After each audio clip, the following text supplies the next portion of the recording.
ڈاؤ comprehensive cancer care centre یہ 2019 میں under the leadership of our honourable vice chancellor professor Muhammad Saeed Qureshi کی نگرانی اور سربراہی میں اسٹارٹ ہوا. اگر آپ دیکھیں کہ نیوکلیر میڈیسن فیسلٹیز جہاں پہ ہیں وہ پاکٹس میں ہیں. کہیں پر گیما کیمرا لگا ہے, کہیں پر نیوکلیر کارڈیولوجی ہے, کہیں پر پیٹ سی ٹی اینڈ سائکلوٹرون.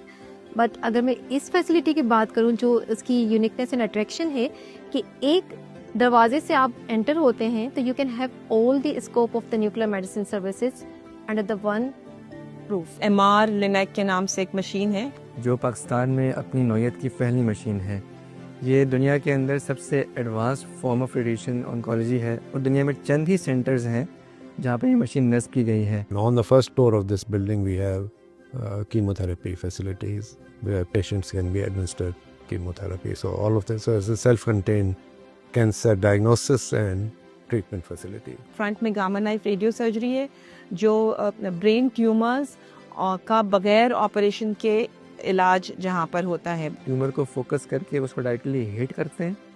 جو بھی ڈوز ہے وہ ہم پریسائز ود ملی میٹر پریسیجن اینڈ ایکوریسی اس کو ہم ڈلیور کرتے ہیں اور اس کے نتیجہ یہ ہوتا ہے کہ پیشنٹ کو سائیڈ ایفیکٹس کم سے کم آتے ہیں اور پیشنٹ کی زندگی آگے اچھی گزرتی ہے. پورے پاکستان سے لوگ آتے ہیں.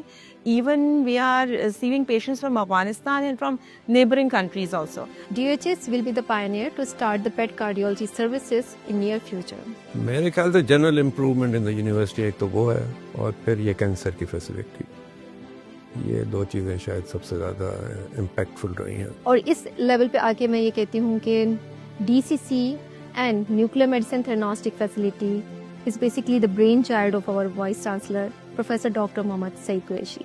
کیونکہ ان کی لیڈرشپ, گائیڈنس اور سپورٹ کے بغیر this project won't be possible.